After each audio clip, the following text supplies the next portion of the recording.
Stéphane Vogetta est également à nos côtés. Bienvenue. Bonjour. Vous êtes député apparenté EPR des Français de l'étranger. Vous avez été missionné par ailleurs avec le député socialiste Arthur Delaporte pour faire le point sur les enjeux du numérique. Et parmi ces enjeux, il y a la question du masculinisme. Stéphane Vogetta, votre sentiment pour cette qualification de terroriste pour la mouvance masculiniste, est-ce qu'effectivement il faut la qualifier comme ça, comme l'a fait le garde des Sceaux ?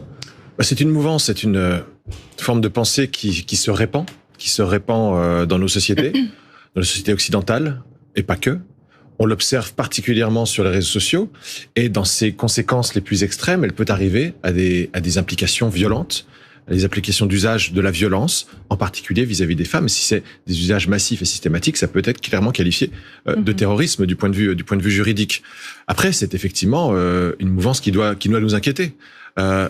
Non pas parce que on n'est pas d'accord avec un discours qui valorise la masculinité. C'est pas ça le masculinisme. Ce n'est pas valoriser la masculinité. C'est vouloir revenir en arrière sur des siècles qui nous ont permis et ont permis à la femme d'arriver ou d'aspirer, en tout cas, à une égalité avec l'homme. Et ce discours masculiniste, on le retrouve notamment colporté sur les réseaux sociaux par des influenceurs et écouté, entendu par des personnes qui sont, par définition, influençables. Malheureusement, ces jeunes qui aujourd'hui sont amenés à la violence, ils sont souvent amenés par une écoute trop régulière de ces discours. Et si vous avez vu la série Adolescence sur Netflix, eh bien, c'était un exemple typique de ce qui peut se passer. Série britannique qui, par ailleurs, je crois, a été diffusée dans des écoles britanniques parce que, justement, il y a ce lien entre réseaux sociaux, masculinisme, qui, parfois, dégénère complètement et arrive à des morts. Le dernier homme qu'on a entendu, Alexis Hitchens, vous l'avez interviewé, en quelque sorte, lors d'une commission TikTok. Comment ça s'est passé et qu'est-ce qu'il vous a dit des propos comme ceux qu'on vient d'entendre qu'il tient ? Ça s'est très mal passé, en fait, puisque cette personne, cet influenceur, n'a pas accepté d'être mis face à son discours. Il nous a accusé de tergiverser ses propos. Il n'y a pas besoin de tergiverser grand-chose dans ce qu'on vient d'entendre. Et il a dit bien pire. Il a dit bien pire à d'autres moments. Et je pense que cette personne fait partie du problème. On peut avoir un discours qui vante la masculinité, pourquoi pas.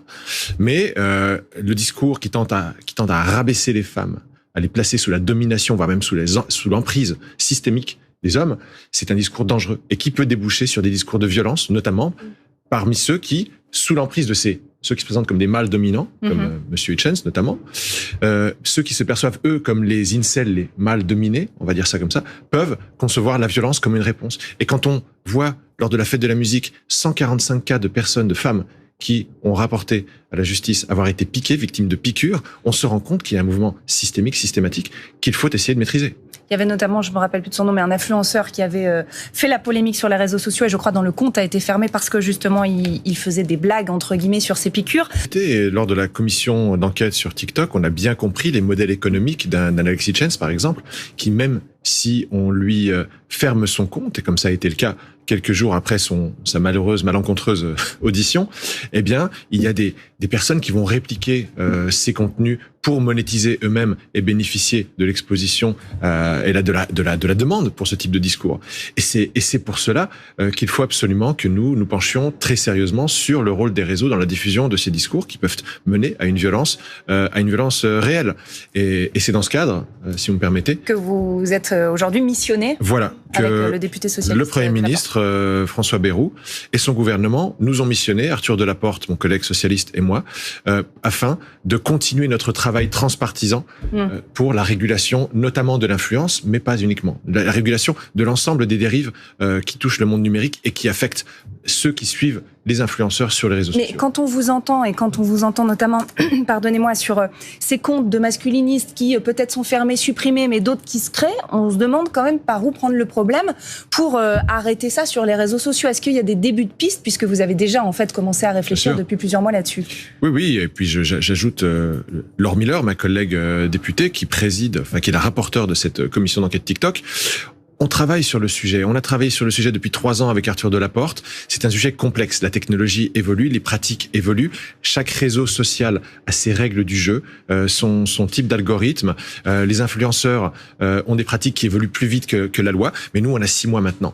6 mois pour présenter au gouvernement. Mais faut viser qui? Pardonnez-moi. Faut viser les réseaux sociaux et ceux qui les dirigent, ou faut viser les personnes qui aujourd'hui font de l'influence masculiniste? D'une manière ou d'une autre, il faut que nous arrivions en France et en Europe, à imposer une responsabilité éditoriale aux réseaux sociaux. Nous ne pouvons plus accepter de voir les réseaux sociaux, les grandes plateformes numériques se voiler la face et dire désolé, ce qui se passe sur mes réseaux, c'est pas ma responsabilité. S'il y a des contenus pro-terrorisme, pédophiles ou pédocriminels, ce n'est pas à moi d'en porter la responsabilité, ce n'est pas à moi de les retirer systématiquement. Si la responsabilité, elle existe, elle doit être assumée par ces personnes qui font des milliards d'euros chaque année sur la diffusion de contenus qui sont parfois nuisibles pour la société.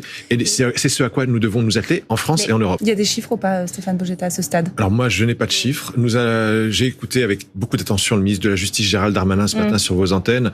Et à l'évidence, nous allons poser la question à la DGSI, effectivement. Est-ce que même ont des outils de suivi que nous, parlementaires, nous n'avons pas, mais qui nous permettraient de mieux quantifier, de mieux identifier les nids problématiques sur les réseaux sociaux et sur les réseaux. Je pense que nous avons déjà en Europe commencé le combat pour essayer de mieux réguler les réseaux sociaux, ces plateformes numériques qui sont des plateformes non européennes, mais qui ont une part de marché de 99,9% sur notre continent. Ce combat, il doit continuer. Avec Clara Chapaz, la ministre du numérique, et avec d'autres ministres, on va avancer. On va avancer, et s'il faut convaincre, voire forcer la main à Bruxelles pour avancer et être encore plus contraignant pour les plateformes et les obliger à appliquer nos règles, eh bien, il faudra l'être. Mais la question, c'est d'avancer aussi vite qu'eux. Parce que vous disiez tout à l'heure, ils ont toujours un coup d'avance. C'est ça, effectivement. Il faut arriver à être rapide. Sur la loi influenceur avec Arthur Delaporte, nous avions réussi en 6 mois à faire naître une loi et à la faire promulguer. Maintenant, il faut qu'on arrive, d'ici 6 mois, à avoir des propositions très claires et à ne pas se laisser limiter par l'alibi de la liberté d'expression. La liberté d'expression, elle est absolument indispensable, il faut la protéger, mais la liberté d'expression ne peut pas être la liberté de propager des discours qui incitent à la haine, à la violence, à la domination des femmes.